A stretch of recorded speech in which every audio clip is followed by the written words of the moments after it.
تاکہ تم متقی اور پرہیزگار بن جاؤ۔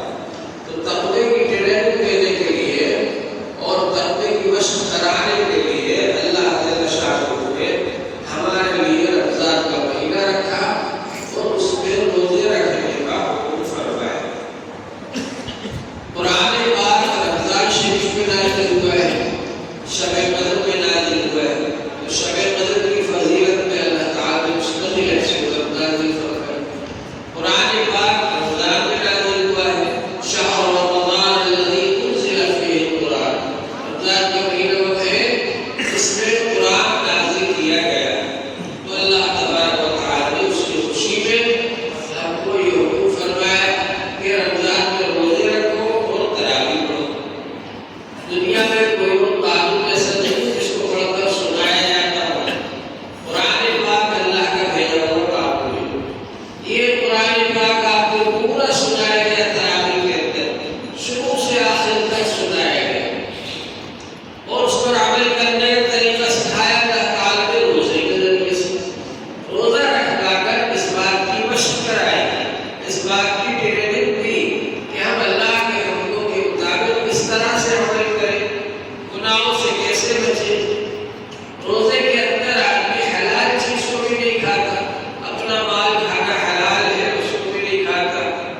صدقہ دیتا ہے، زکات دیتا ہے، نظر آتا ہے دیتا ہوا، حج کرتا ہے نظر آتا ہے، لیکن روزہ ایسے بات ہے کہ نظر نہیں آتا، کیونکہ روزہ نہ پہ کھانا چھوڑ دے گا، پینا چھوڑ دے گا، اپنی پسندیدہ چیزوں کو چھوڑ دے گا، نام روزہ ہے۔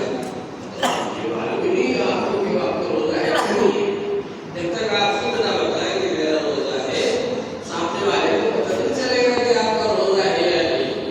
تو روزے کے اندر اخلاص زیادہ ہے، روزہ خالص اللہ کے لیے، اس وجہ سے روزہ اللہ تعالیٰ نے اتنا محبوب بنا دیا اور روزے دار کو اتنا محبوب بنا دیا کہ فرمایا کہ انا الصائم، روزے کا بدلہ میں خود ہوں۔ تو روزہ جب آدمی رکھتا ہے اللہ تعالیٰ کا محبوب اور پسندیدہ بن جاتا ہے، اور روزانہ افطار کے وقت روزے دار کی دعا خاص طور پر قبول ہوتی ہے، ایسے بھی قبول ہوتی ہے، لیکن افطار کے وقت افطاری لگی ہوئی ہے، کھانا رکھا ہوا ہے، دن بھر کا بھوکا پیاسا ہے لیکن کھاتا نہیں ہے، انتظار کرتا ہے اس بات کا کہ اللہ کا جب حکم ہو جائے گا، اللہ کی جب اجازت مل جائے گی، جب افطار کا وقت ہو جائے گا، جب اعلان ہو جائے گا، اذان ہو جائے گی، تب کھائیں گے۔ تو یہ اللہ تعالیٰ کو وہ منظر بہت پسند آتا ہے۔ فرشتوں سے اللہ تعالیٰ فرماتے دیکھو میرے بندے ہیں، بیٹھے ہوئے دن بھر کے بھوکے پیاسے، افطاری سامنے رکھی ہوئی پھر بھی نہیں کھا رہے، انتظار کرنا ہے اس بات کا کہ اللہ تعالیٰ کی طرف سے جب اجازت مل جائے تب کھائیں۔ تو اللہ تعالیٰ کو یہ منظر بہت پسند آتا ہے، اور افطار کے وقت میں اللہ تعالیٰ بندے کی دعا کو خاص طور پر قبول فرماتے ہیں، روزے داروں کی دعا کو۔ اور حضور پاک صلی اللہ علیہ وآلہ وسلم نے فرمایا للصائم فرحتان، فرحۃ عند فطرہ وفرحۃ عند لقاء ربہ۔ روزے دار کے لیے دو خوشیاں ہیں، ایک خوشی تو اس وقت ہوگی جب کہ وہ افطار کرے گا، جب افطار کرتا ہے نا تو آدمی کو خوشی حاصل ہوگی کہ ماشاء اللہ میرا روزہ پورا ہو گیا، دن بھر کی میری محنت کامیاب ہو گئی، اللہ تعالیٰ کو قبول فرما۔ تو اس طرح سے خوشی حاصل ہوتی ہے افطار کرنے کے وقت، اور یہ خوشی اس وقت حاصل ہوگی جب کہ اللہ تعالیٰ کے دربار میں پہنچے گا اور اللہ تعالیٰ وہاں پر اس کو اجر و ثواب عطا فرمائیں گے، اور ایک خوشی وہاں پر اس کو حاصل ہوگی، اور ایک خوشی افطار کے وقت حاصل ہوگی۔ اور بعض علماء نے فرمایا کہ افطار ایک تو ہوتا ہے روزانہ، روزانہ جب آپ نے روزہ رکھا دن بھر تو شام کے وقت غروب آفتاب جب ہو گیا تو اس روزے کا افطار ہو گیا، اور ایک افطار ہوتا ہے پورے مہینے کا، جس کو عید الفطر کہا جاتا ہے۔ عید الفطر کے معنی افطار والی عید، یعنی اب مہینہ پورا ہو گیا روزے کا، اور اب آئندہ 11 مہینے آپ کو روزہ نہیں رکھنا ہے، روزہ فرض نہیں ہے آپ پر آئندہ 11 مہینے، اس لیے اب یہ افطار والی عید ہے، فطر افطار ہے، تو یہ عید الفطر کہا جاتا ہے اس کو۔ تو یہ خوشی حاصل ہوتی ہے جب پورا مہینہ گزر جاتا ہے، اور یہ خوشی حقیقت میں ان لوگوں کے لیے ہے جنہوں نے مہینے بھر تک روزے رکھے، جنہوں نے مہینے بھر تک تراویح پڑھی، جنہوں نے مہینے بھر تک قرآن پاک پڑھا، جنہوں نے مہینے بھر تک اللہ کا ذکر کیا، ان کے لیے خوشی ہے کہ اب اللہ تعالیٰ کی طرف سے یہ بالکل جائزہ ہے، انعام کا دن آ گیا، اس کو انعام کا دن کہتے ہیں۔ اللہ تعالیٰ فرشتوں سے پوچھتے ہیں اس مزدور کے بارے میں کیا کہتے ہو جس نے اپنی مزدوری کا کام پورا کر دیا؟ تو فرشتے کہتے ہیں کہ اللہ تعالیٰ اس کا بدلہ یہ ہے کہ جو اس کی اجرت، جو اس کی مزدوری ہے وہ اس کو دے دی جائے۔ تو اللہ تعالیٰ فرماتے ہیں میرے ان بندوں نے روزہ رکھا، تلاوت کی، قرآن پاک پڑھا، تراویح پڑھی، یہ بہت سارے عبادتیں پورے مہینے کی انہوں نے، اب یہ میرے دربار میں حاضر ہوئے عید کے دن، لہذا فرشتوں تم گواہ رہو، میری عزت کی قسم میرے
کا دن کیا ہے؟ عید الاضحیٰ.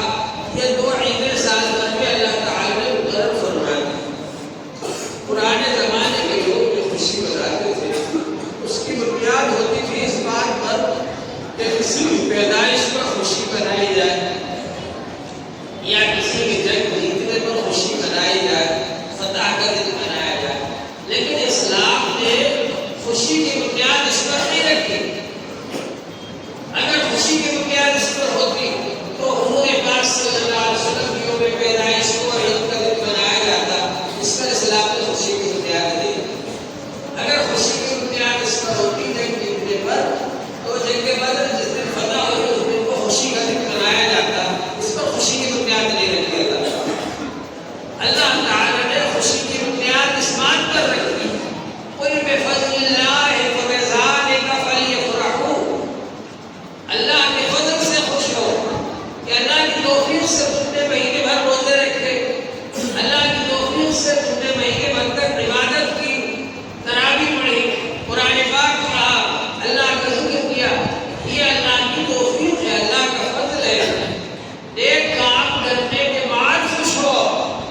اذا سرتک حسنتک وساءتک سیئتک فارتقب. حضور صلی اللہ علیہ وآلہ وسلم نے فرمایا نیک کام کرنے کے بعد تم کو خوشی ہو اور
الفت پیدا ہوتی ہے، تعلق ہوتا ہے ایک دوسرے کے ساتھ میں. یہ اسلام ہے، اور اسلام نے آپ کو سب لوگوں کو جمع کر دیا، اکٹھا کر دیا. جمعہ کے دن اور عید کے دن پورے شہر کے لوگوں کو جمع کر دیا. تو یہ کیا ہے؟ آپس میں جوڑ پیدا. اب سب ایک امام کے پیچھے کھڑے ہو کر نماز ادا کریں گے. ایک سب پہ سب کھڑے ہو گئے، غریب، امیر، مالدار، بادشاہ، فقیر، سب ایک سب پہ کھڑے ہو کر کے ایک امام کے پیچھے ادا کریں گے. ہمارے دلوں میں جوڑ پیدا ہوگا، اتفاق اور اتحاد پیدا ہوگا، محبت اور الفت پیدا ہوگی، اور سب ایک دوسرے کو مبارکباد دے. تقبل اللہ منا ومنکم. اللہ تعالی ہماری اور تمہاری عبادتیں قبول فرمائے. اس کو دعا کہتے ہیں مختصر الفاظ میں. تو اس کا مطلب یہ ہے کہ یہ جو عبادتیں ہم نے کی ہے، اللہ تعالی ان کو قبول فرمائے. یہ ہے دعا کہ اللہ کے دربار کے، اللہ کی بارگاہ میں اگر ہماری عبادت قبول ہو گئی تو پھر کیا کہتے ہیں؟ اب کامیاب ہو گئے. اور خدا نخواستہ اللہ کے دربار میں اگر عبادت قبول نہیں ہوئی، بڑا مشکل مسئلہ ہو جائے گا. تو حضور پاک صلی اللہ علیہ وآلہ وسلم نے فرمایا الصائم فرحتان. روزہ دار کے لیے دو خوشیاں ہیں. ایک خوشی تو اس وقت ہے جب کہ وہ روزہ افطار کرے، اور ایک خوشی اس وقت ہے جب اللہ سے ملاقات ہوگی، اللہ کے دربار میں حاضری ہوگی. اللہ تعالیٰ میدان حشر میں جہاں کے لوگ اپنے پسینے کی وجہ سے غرق ہو رہے ہوں گے، گرمی سے پریشان ہوں گے، یہ سورج 2,30,00,000 میل دور ہے، یہ سوا نیزے پر آ جائے گا. گرمی کی وجہ سے لوگ پریشان حال ہوں گے، زمین تب کر تانبے کی طرح ہو جائے گی. اور ایسے نازک موقع پر اللہ جل شانہ عرش الہی کے ساتھ ایک دسترخوان بچھائیں گے اور کہیں گے کہاں ہیں وہ لوگ جو روزہ رکھا کرتے تھے رمضان شریف پہ. اور اس دسترخوان پر روزہ داروں کو بلایا جائے گا اور ان کی وہاں دعوت ہوگی. اللہ تبارک و تعالیٰ سے ملاقات کے وقت ایک عید ہوگی، ایک خوشی ہوگی. ایک عید اور خوشی تو یہ ہے روزہ افطار کے وقت جب کہ روزے ختم ہو رہے ہیں، اور ایک عید اور خوشی وہ ہوگی جب کہ اللہ تعالیٰ کے دربار میں جائیں گے اور وہاں جا کر کے اللہ تعالیٰ سے ملاقات ہوگی، اور اللہ تعالیٰ وہاں بھی روزہ داروں کی عزت فرمائیں گے اور ان کی افطار کا اہتمام فرمائیں گے، دسترخوان لگا کر کے. ایک خوشی اس وقت ہوگی. تو اللہ تبارک و تعالیٰ کے طرف کرم ہے کہ اس نے ہم لوگوں کو یہ خوشی کا موقع عطا فرمایا. اور جیسا کہ میں ایک بات کہہ رہا ہوں بار بار، یہ مہینہ رمضان کا جو ہے یہ ٹریننگ کا مہینہ ہے. یہ عمل سکھانے کے لیے آیا. تراویح میں آپ کو پورا قرآن پاک سنا دیا گیا کہ اللہ نے یہ قانون بنا کر آپ کے لیے بھیجا، اور روزے کے ذریعے اس پر عمل کرنے کا طریقہ سکھایا کہ ہم کیسے عمل کریں قرآن پاک کے مطابق، احکام کے مطابق، اللہ کی مرضی کے مطابق کیسے بچیں، گناہوں سے کیسے بچیں. وہ طریقہ اللہ تعالیٰ نے روزے کے ذریعے سے سکھایا. روزے کی حالت میں کمزور سے کمزور ایمان والا بھی اکیلے میں ہوتا ہے، جن کو پانی نہیں پیتا، تو وہ سمجھتا ہے کہ میرا روزہ ٹوٹ جائے گا، اللہ تعالیٰ ناراض ہو جائے گی. اسی طرح آدمی سال بھر تک زندگی گزارے کہ اس حالت میں بھی وہ کوئی گناہ کا کام نہ کرے، چاہے کوئی دیکھ رہا ہو یا نہ دیکھ رہا ہو. ہر حال کو یہ سوچے کہ اللہ تعالیٰ مجھے دیکھ رہا ہے، اللہ تعالیٰ حاضر و ناظر ہے. یہ یقین آدمی کے اندر جب جائے، اس یقین کو جمانے کے لیے ہم سے ایک مہینے تک روزے رکھوائے گئے. تو یہ تقوی سے بچنے کے لیے اور تقوی کی ٹریننگ دینے کے لیے، گناہوں سے بچنے کے لیے ہم کو یہ ٹریننگ دی گئی، مشق کرائی گئی. تو اب ہم کو سال بھر تک اہتمام سے نمازیں پڑھنا ہے، سال بھر تک ہم کو اہتمام سے روزے رکھنا ہے. یہ تو فرض روزے تو نکل گئے، لیکن کبھی کبھی نفل روزہ رکھ لیا کریں. حضور پاک صلی اللہ علیہ وآلہ وسلم نفل روزے بھی بہت زیادہ رکھتے تھے. 3 روزے 13, 14, 15 تاریخ کا یہ رکھنا سنت ہے. بیچ میں جو ہے اسلامی مہینے کے بیچ میں جو 13, 14, 15 تاریخ آتی ہے اس میں روزہ رکھ لیا کریں. اور جو فضیلت والے مہینے آئے اس کی فضیلت بتائی جائے، جو نفل روزہ اس کو رکھ لیا کریں. تو روزہ رکھنے کی تھوڑی تھوڑی ہماری عادت ہو جائے. اس میں کہ گناہوں سے بچنے کا اہتمام ہم کو پورے سال کرنا چاہیے کہ ہر گناہ سے ہم بچنے والے ہو جائیں. چھوٹا گناہ ہو یا بڑا گناہ ہو، ہر گناہ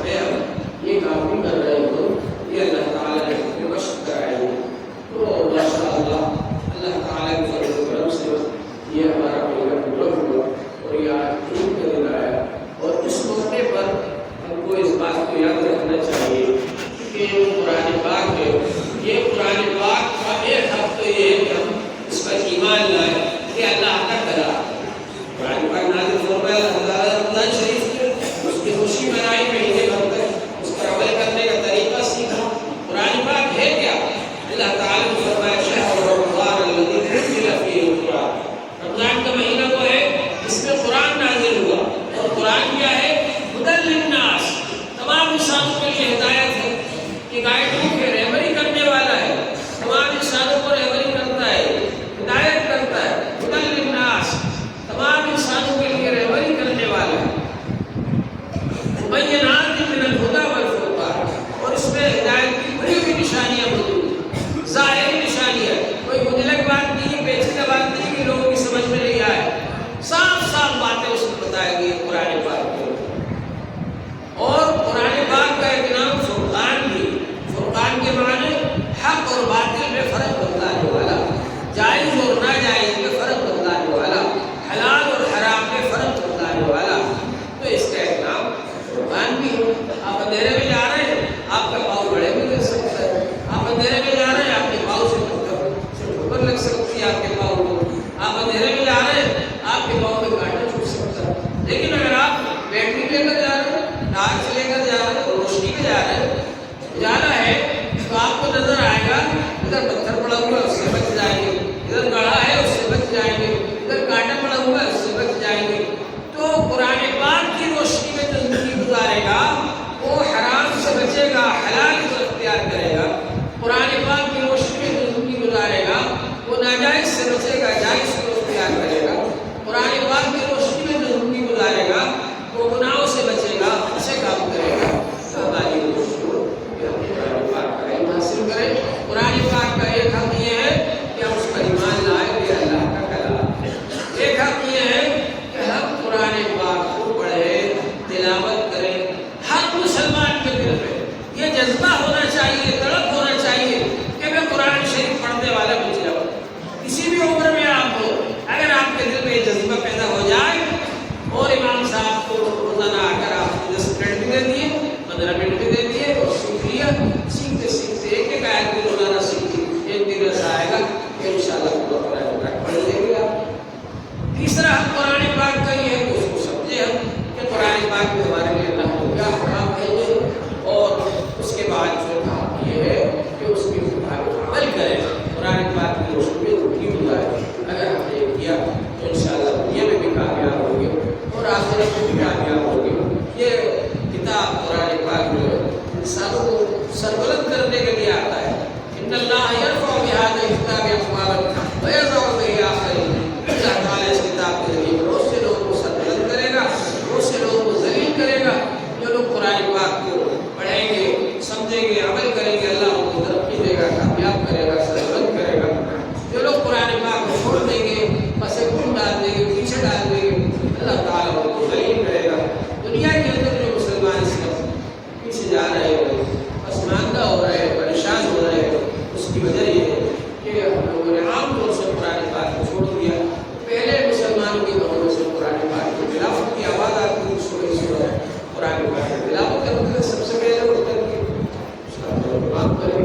اسی طرح سے جو مدرسے چل رہے ہیں، جو قرآن پاک پڑھا رہے ہیں، عالم بنا رہے ہیں، حافظ بنا رہے ہیں، قاری بنا رہے ہیں، اس وقت چاروں طرف سے کوشش ہو رہی ہے، محنت ہو رہی ہے دین کو مٹانے کی۔ یہ مدرسے دین کی حفاظت کر رہے ہیں، دین کو پھیلا رہے ہیں، اور ایسے افراد، ایسے علماء تیار کر رہے ہیں، عالم تیار کر رہے ہیں، حافظ تیار کر رہے ہیں، قاری تیار کر رہے ہیں، مفتی حضرات کو تیار کر رہے ہیں۔